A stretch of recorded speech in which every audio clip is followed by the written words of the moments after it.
She talked to her band. They were talented, loyal, but they were also working men. Her lead guitarist, a lanky kid named Cletus, was a mechanic by day. Her bassist was a high school science teacher. They couldn't afford to chip in. "Wish we could," Alice Cletus said, polishing his Fender. "But my kid needs braces." The gap between her dream and her reality had never felt so wide. She was a waitress, a singer on nights and weekends. The world of professional recording of soundproofed walls and expensive microphones felt like a private club she couldn't get into. The pressure began to wear on her. At the diner, Mel watched her every move, his suspicion a constant oppressive weight. Anytime she picked up a napkin to jot down a lyric, he would materialize at her shoulder. "That's a new song? Or are you just writing down an order you're about to forget?" he'd grumble. Her performances started to suffer. The exhaustion of her double life was catching up with her. The joy she felt on stage was being crowded out by a gnawing anxiety.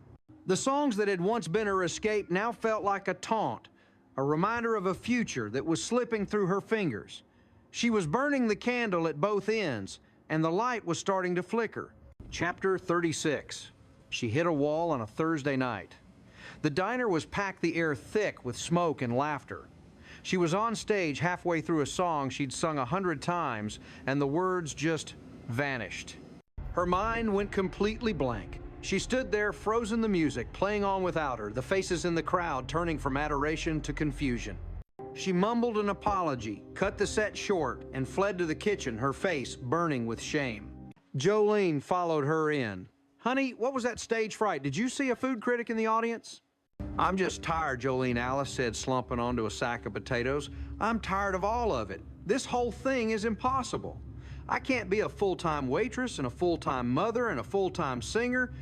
And now I'm supposed to become a record producer on the side. It's too much." "Of course it's too much," Jolene said, surprisingly gentle. "No one can do everything alone, Alice. Not even you." Later that night, Tommy found her sitting in the dark of her living room, staring at a blank wall. He'd come home from college for the weekend and had seen her disastrous performance. "Tough night, Mom?" he asked, sitting beside her. She just nodded, unable to speak. "You know," he said quietly, "when I was a kid after Dad died, I used to watch you. You were always working, always tired. But then you'd pick up that old guitar and you'd start to sing and you'd change. It was like the music was the thing that kept you going. It was your fuel." He looked at her, his young face serious.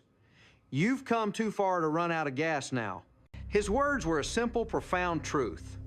The music wasn't the burden, it was the lifeline. She had gotten so caught up in the business of being a singer that she had forgotten the joy of the song. She had been trying to do it all herself, to carry the weight of her dream alone. But she wasn't alone. She had her son, she had her band, she had her slightly crazy, dysfunctional, fiercely loyal diner family. A new idea, born of desperation and love, began to take shape. If she couldn't go to the studio, maybe the studio could come to her. Chapter 37. "You want to do what in my diner?" Mel's voice echoed off the greasy linoleum.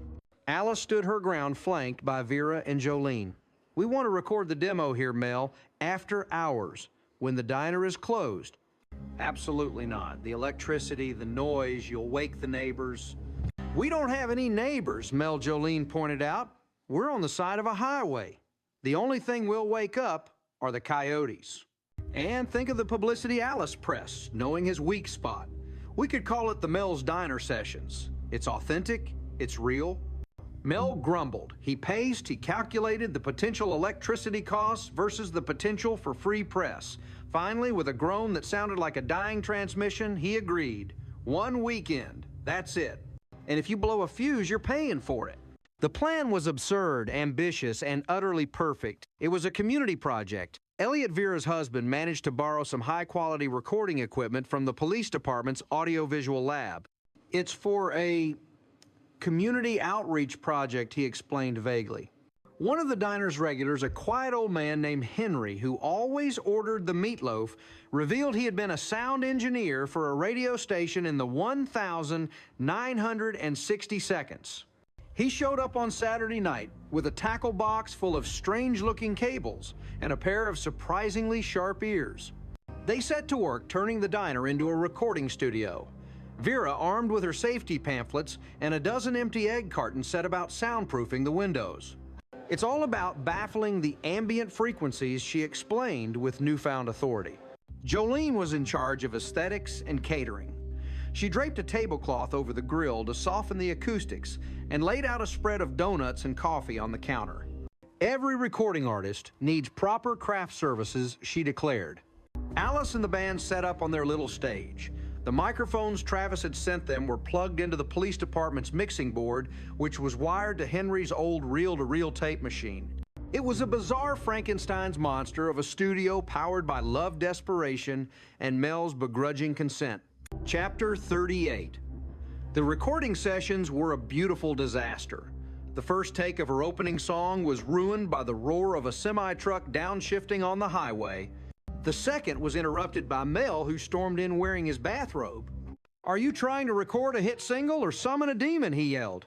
"Turn it down, my pictures are rattling." Henry, the old sound engineer, calmly adjusted a knob. "Give me some more of that vocal, Alice. Let's try it again, from the top." Slowly amidst the chaos, they found their rhythm. The diner, instead of being a hindrance, became an inspiration. The slight echo off the Formica countertops gave Alice's voice a raw, honest quality. The distant rumble of the highway became a part of the percussion, a lonely, restless heartbeat beneath the music. They recorded all night, fueled by Jolene's donuts and a shared sense of purpose. Vera would occasionally pop her head in to check the decibel levels, while Mel grumbled from his apartment upstairs. But as the night wore on, even he was drawn in. He came down in the early hours of the morning and stood silently in the back listening. The last song they recorded was a new one, a ballad Alice had written just the week before. It was a song about being tired, about being pulled in a dozen different directions, about the fear of failure and the stubborn, irrational hope that keeps you going. She poured all her exhaustion, her frustration, and her love for this strange place and these strange people into the microphone.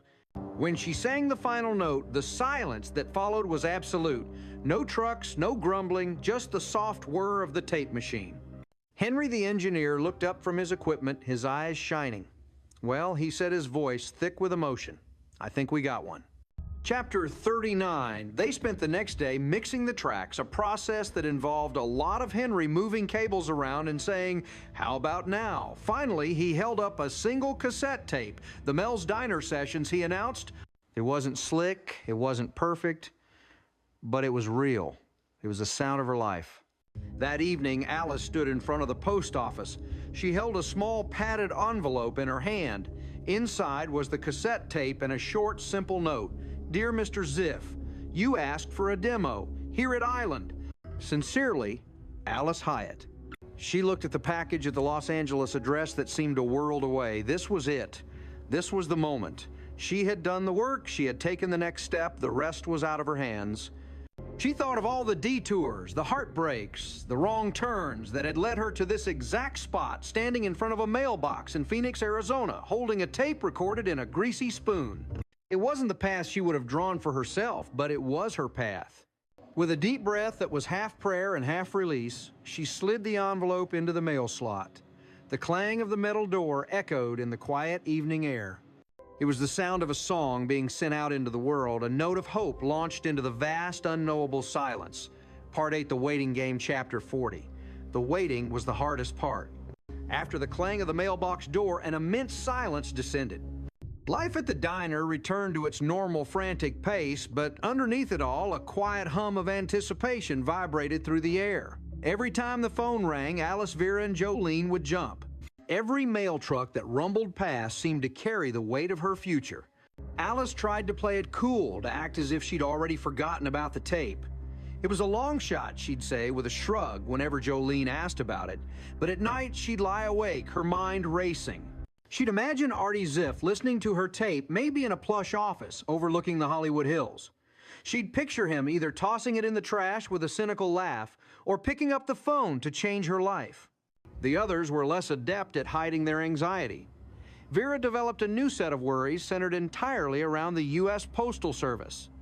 What if the sorting machine demagnetized the tape? She'd whisper to Alice while refilling napkin dispensers. Or what if the mail carrier was a frustrated musician himself and he stole it out of jealousy? These things happen, Alice. Jolene, on the other hand, was living in a future that hadn't arrived yet. She'd started sketching out more album cover ideas on order pads and had a running list of potential celebrity duet partners. We have to think big, honey. A duet with Willie Nelson would be just the thing to launch your career into the stratosphere. I'll see if I can find his number. Even Mel was caught in the gravitational pull of the Waite. He never mentioned the tape, but Alice would catch him staring at the phone behind the counter as if daring it to ring. He was gruffer than usual, a sure sign that he was secretly invested. Is that coffee ever going to pour itself, Hyatt? He'd bark just as the phone would ring with a call for a takeout order, causing him to slump in disappointment.